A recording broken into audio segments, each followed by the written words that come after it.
출애굽기 9장입니다. 출애굽기 9장 1절로 12절입니다. 출애굽기 9장 1절로 12절을 제가 읽겠습니다. 여호와께서 모세에게 이르시되 바로에게 들어가서 그에게 이르라.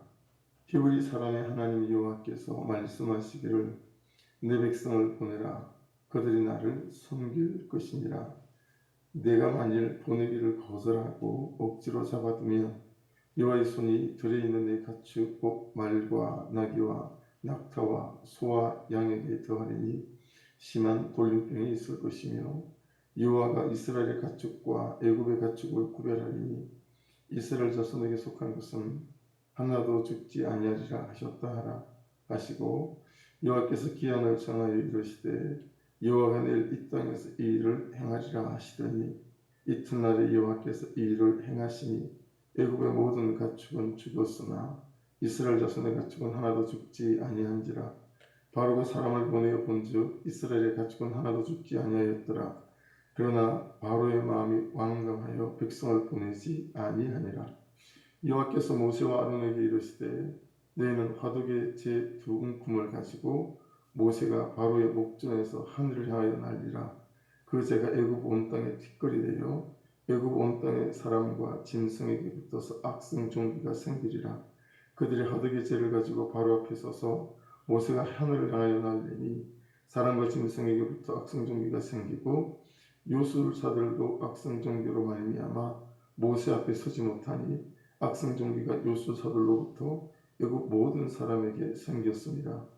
그러나 여호와께서 바로의 마음을 완악하게 하셨으므로 그들의 말을 듣지 아니하였으니 여호와께서 모세에게 말씀하심과 같더라. 아멘. 8월입니다. 오늘이 월삭을 드려야 되는 날인데 제가 이런 관계로 또 월삭을 함께하지 못해서 주중에 다른 날에 좀 8월을 또 두고 기도하는 시간, 또 월삭으로 나아가는 시간을 가질 수 있으면 좋겠다, 그렇게 생각을 합니다.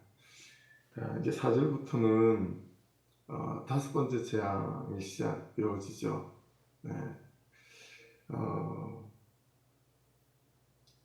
1절 말씀을 다시 보시면 히브리 사람의 하나님 여호와께서 말씀하시기를 내 백성을 보내라. 그들이 나를 섬길 것이니라. 이제 이게 두 번째, 이 말씀은 두 번째 반복이 되어지네요. 그죠? 여러분, 바로에게 하나님께서 내 백성을 보내라 그렇게 말씀하시는데 하나님께서 나에게 보내라고 하시는 것은 어떤 것이 있을까요?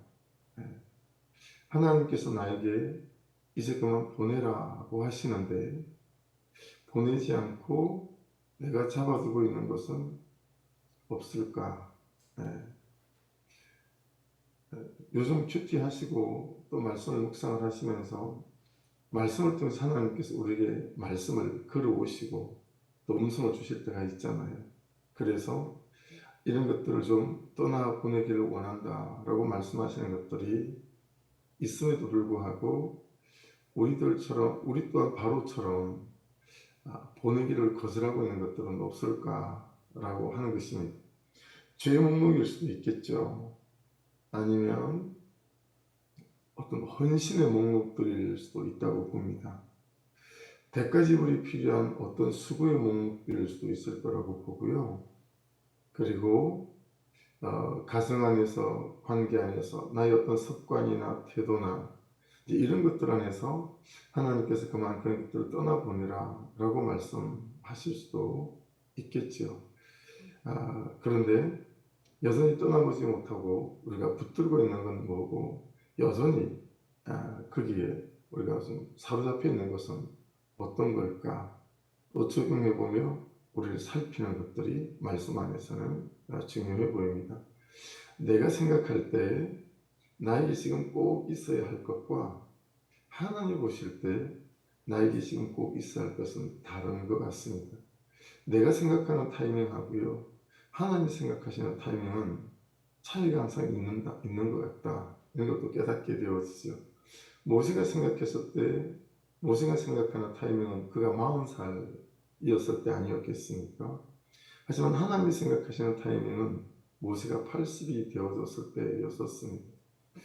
그래서 항상 하나님께서 보내시라고 할 때, 그때 우리가 이제 보내는 타이밍이 되어져야 되는데, 그때 우리가 고집을 피우고 붙잡고 앉아 있고, 그래서 하나님의 시간이 다 지난 연후에, 그리고 우리가 당해야 될 여러 가지 시험과 환난과 고난을 다 당한 뒤에 그때서 우리가 보내게 된다면 우리가 참 좋은 그런 기회들을 잃어버리게 되지 않을까 두려운 마음이 있습니다.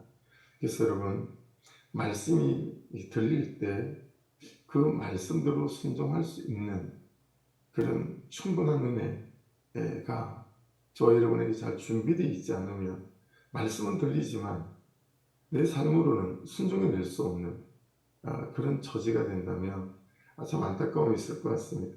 그래서 여러분, 항상 말씀이 들리고 그 들린 말씀을 따라서 보낼 것들을 보내고, 또 세울 것들을 세울 수 있을 만한 나의 영적 에너지, 이 은혜가 저와 여러분의 항상 준비되어져 있는 그런 사람들이 될 수 있기를 주의 이름으로 축복합니다. 네 번째 재앙까지는 창조하는 것으로 애굽을 심판하셨죠.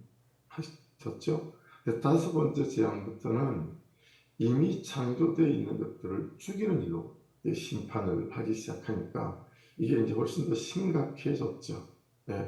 만일에 이 첫 번째 재앙에서부터 열 번째 재앙까지가 이런 나에 대한 것이라면, 그렇죠?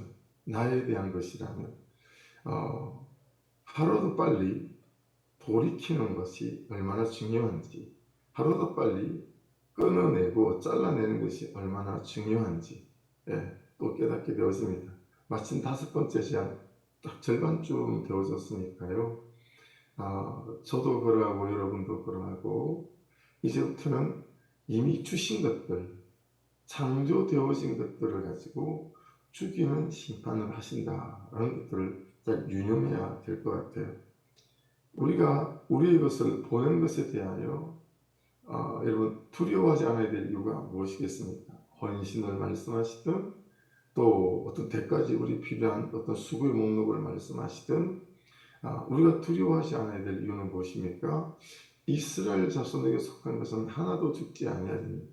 여러분, 하나님께서 무엇을 요구하시든지 그 하나님의 요구는 우리를 살리고 세우기 위하십니다 라고 하는 것에 대한 명백한 믿음, 이 믿음 안에서 우리가 말씀하시는 것들을 떠나보내고 잘라내고 또는 하나님 그분께 내어드리기 시작하게 될 때 이스라엘 자손들은 하나도 죽지 않는다 약속해 주셨으니까요.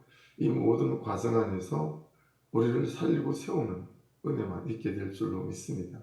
4절을 보시면 내용도 하나님이 정하시죠. 5절을 보십시오. 기한도 하나님이 정하세요.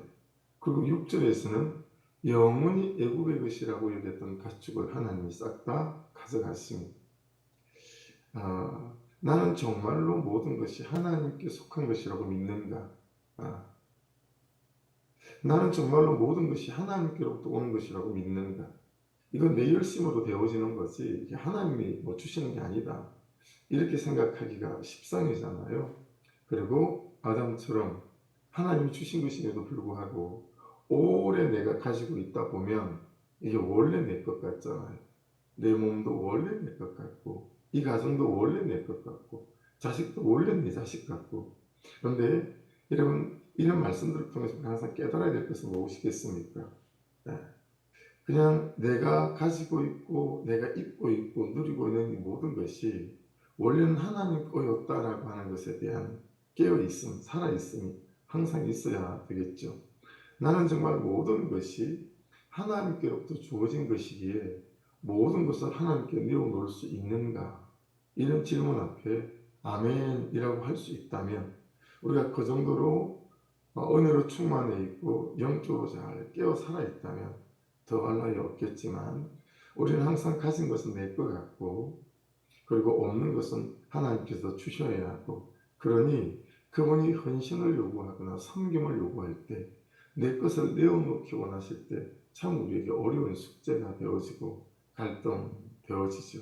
하지만 여러분, 오늘 말씀을 통해서도 애굽의 모든 것 가축을 가져가시는 것을 보면서도 모든 것이 하나님께 속해 있고 또 모든 것을 하나님께서 일시에 가져갈 수도 있다라고 하는 사실 앞에 저와 여러분이 잘 깨어있기를 주의 이름으로 축복합니다. 5절 말씀을 보십시오. 여호와께서 기한을 정하여 이르시되 여호와가 내일 이 땅에서 일을 행하리라 하시더니 5절 말씀에서 눈에 들어온 건 어떤 거죠? 8장에 나오는 두 번째 재앙하고 차원이 좀 다르다라고 하는 거죠. 두 번째 재앙에서는요, 바로에게 재앙이 멈추기 원하는 때를 바로에게 정하라고 합니다.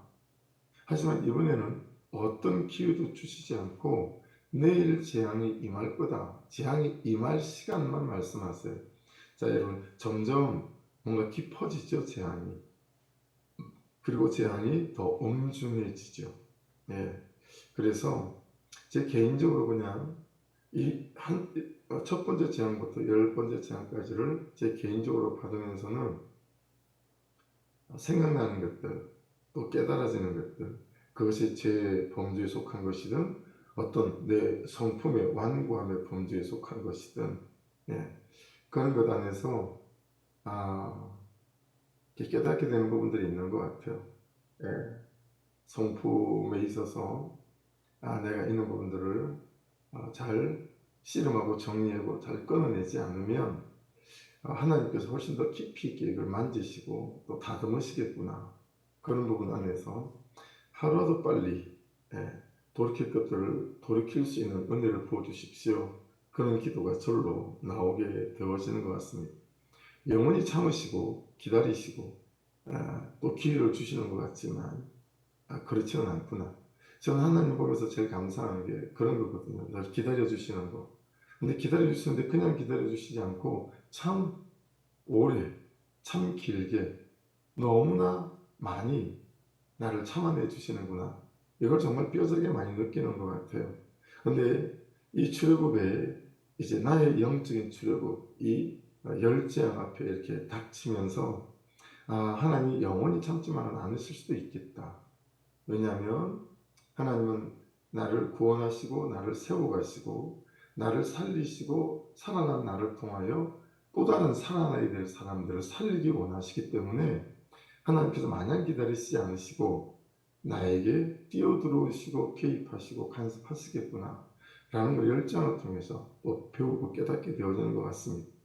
은혜가 부어지고 감동이 부어져서 깨달아지고 죄가 죄로 보이고 인정이 될 때 그 은혜의 때를 회개의 때로 저도 잘 사용하고 여러분도 잘 사용할 수 있기를 주의 이름으로 축복합니다. 그런데 그 은혜의 때를 회개의 때로 잘 사용하지 않으면 더 이상 기회가 없을 수도 있다라는 사실을 말씀하면서 깨닫게 되어지면서 좀 두렵기도 하고 무섭기도 하고 간절해지는 것 같습니다.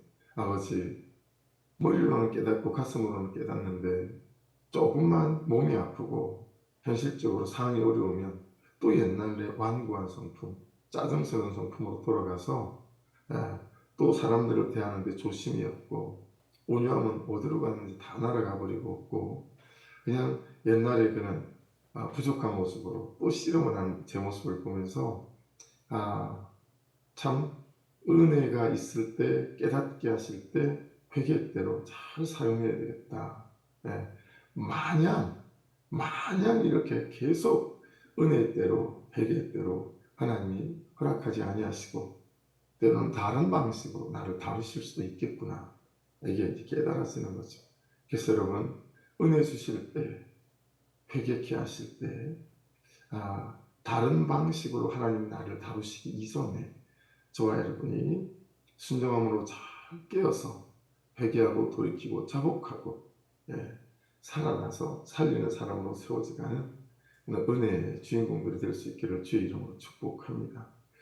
6절 말씀을 보면 이튿날에 여호와께서 일을 행하시니 애굽의 모든 가축은 죽었으나 이스라엘 자손의 가축은 하나도 죽지 아니하니라.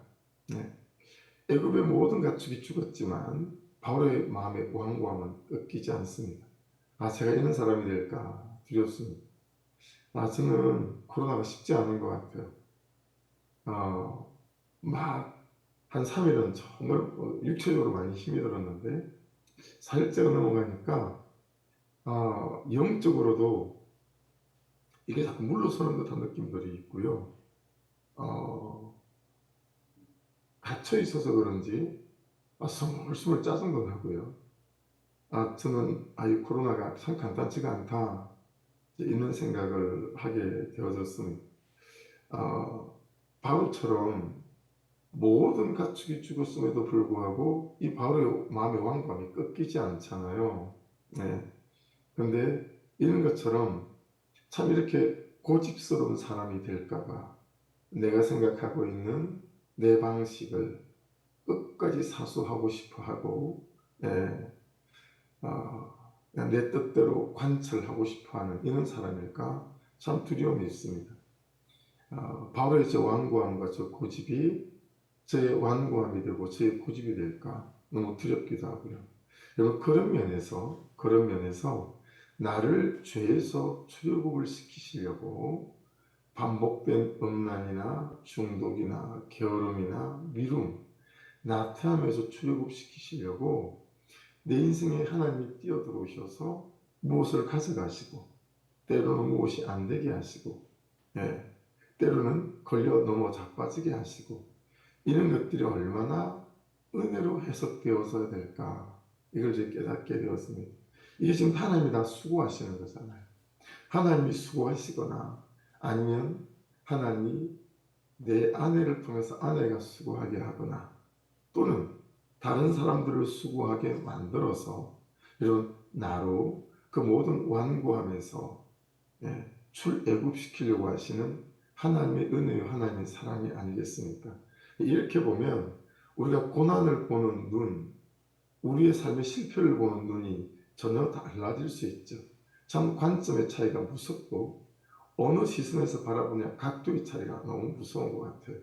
여러분, 저와 여러분은 하필 나에게 왜 이런 고난일까가 아니라 이런저런 삶에 이 재앙 같은 일들이 닥칠 때라도 나를 출애굽시키기 원하시는 하나님의 개입하신 뛰어들어오심 속에 내가 서 있다라고 하는 이 시선으로 우리 삶을 바라보게 된다면 그 어떤 어려움에서도 다시 내가 회복되어져서 하나님의 사람으로 세워져가는 은혜 때가 되어질 줄 믿습니다. 정말 신앙은 해석의 차이가 만들어내는 것이고 잘 해석되어져야 그 다음에 믿음으로 반응할 수 있으니까요. 우리 절대 어떤 삶의 문제든지 말씀으로, 은혜로, 믿음으로 잘 해석해내는 저와 여러분 될 수 있기를 주의 이름으로 축복합니다. 8절부터서는 6번째 재앙이 시작됐어요. 근데 이게 여러분 세 번째 재앙처럼 아무런 사전 경고 없이 애굽에게 이제 찾아오기 시작합니다. 사전 경고를 느끼지 못할 만큼 바로의 마음이 완악했고 완강했고 완고했기 때문입니다. 그러니까 갑작스럽게 예고 없이 그냥 찾아오는 거죠. 이 재앙이 보시면 짧았지만 10재앙 중 처음으로 어때요? 사람의 생명을 위협하는 재앙이었습니다. 10재앙 중에서 이제 처음이에요. 6번째 재앙에서부터 사람의 생명을 위협하는 재앙. 여러분 조금씩 그렇죠? 조금씩 더 계속 진도가 나가고 깊어지죠. 하여튼 회개는 늦은 법은 없지만 빠를수록 좋고 회개는 깊을수록 좋고 그렇죠? 그래서 여러분 정말 이번 여름 사역들을 통해서 우리가 기도할 때도 우리 아이들, 청년들, 특히 중고등부 우리 청년들에게 분수령적인 회개가 임할 수 있도록 깊은 회개가 임할 수 있도록 왜냐하면 이제 6번째 재앙부터는 사람의 생명을 위협하는 재앙이 되기 시작하니까요. 그래서 여러분 정말 분수령적인 깊은 회개가 있는 이번 여름 사역이 되게 도와주십시오. 우리 같이 기도하며 주께 나아가야 될 줄로 믿습니다. 10절 말씀을 보시면 이번 재앙의 재료가 나오는데요. 그들이 화두개 재를 가지고 바로 앞에 서서 모세가 하늘을 향하여 날리니 사람과 짐승에게 붙어 악성 종기가 생기고 여러분 그동안의 모든 이 재앙의 재료는 다 자연적인 것에서 출발을 했어요. 근데 이번에는 화덕의 거름입니다. 근데 여기 의미가 있습니다. 이 화덕이 무슨 화덕인 줄 아십니까? 그렇게 이스라엘 백성들에게 벽돌을 굽게 만들었던, 그래서 그 벽돌을 구웠던 화덕의 거름이다라고 성경학자들은 해석을 합니다. 원어에 따라서. 이해함 있죠? 이스라엘 백성들을 그렇게 고통스럽게 만들었던 그 벽돌을 구웠던 그 화덕의 걸음을 통해서 애굽을 심판한다라고 하는 것입니다. 여러분 특별히 그래서 모든 심판은 하나님께 있습니다. 내가 아내에게 갚지 않아도, 내가 남편에게 갚지 않아도, 내가 그 친구에게, 직장 상사에게 갚지 않아도 여러분 하나님께서 아신다라고 하는 거, 하나님께서 보고 계신다라고 하는 거 보세요. 여섯 번째 재앙은 결국 그 화덕의 걸음을 가지고 애국을 심판하시는 거예요. 하나님은 어떤 방식이든 우리가 볼 때 너무 세월이 가는 것 같다 싶지 몰라도 여러분 하나님의 때에 하나님은 우리가 당하는 슬픔을 아픔을 아시기에 하나님의 방법으로 통치하시고 다스리시고 만지실 줄로 믿습니다. 전적으로 내 서러움과 슬픔과 이런저런 것들을 하나님께 내어 맡기는 것, 그것이 가장 좋은 길이고 가장 좋은 방법인 줄로 믿습니다. 특별히 여러분 애굽에는 임호텝이라고 해서 이 신이 모든 질병을 치료한다고 믿었다고 합니다. 그러니까 이제 사람에게 질병이 일어났잖아요. 그러면 이모탭이 나와서 고쳐줘야 되잖아요. 근데 이모탭이 고치지 못하는 거죠. 그래서 이 여섯 번째 재앙에서는 이 애굽 사람들이 섬기던 임호탭이라고 하는 이 우상을 하나님께서 망하게 하는 것도 포함되어져 있다. 아무것도 하지 못한다라는 것들이 이제 보여지는 거죠. 이런 애굽에서도요, 백성들의 몸에 종기가 생기면 애굽의 어떤 우상을 섬기는 제사에 참여할 수가 없다고 해요. 그래서 여섯 번째 재앙은 애굽의 우상 앞에 제사하는 이는 종교에 대한 심판이기도 하다라고 성경학자들은 보는 것 같습니다. 특별히 11절에 보시면 이제는 더 이상 술사들도 이 피부병 때문에 모세 앞에 나오지 못했다라고 하는 것입니다. 이제는 이 요술사들도 자신들의 몸조차 구원할 수 없는 그런 처지가 되어져서 이제 하나님의 하나님 되심이 갈수록 더 분명하고 명백하게 이제 드러나기 시작하는 그런 재앙들이 되어졌음을 봅니다. 그래서 오늘 말씀을 보면서 애굽을 보거나 바로를 볼 것 없이 그냥 여러분 우리 각자를 살피면 좋을 것 같아요.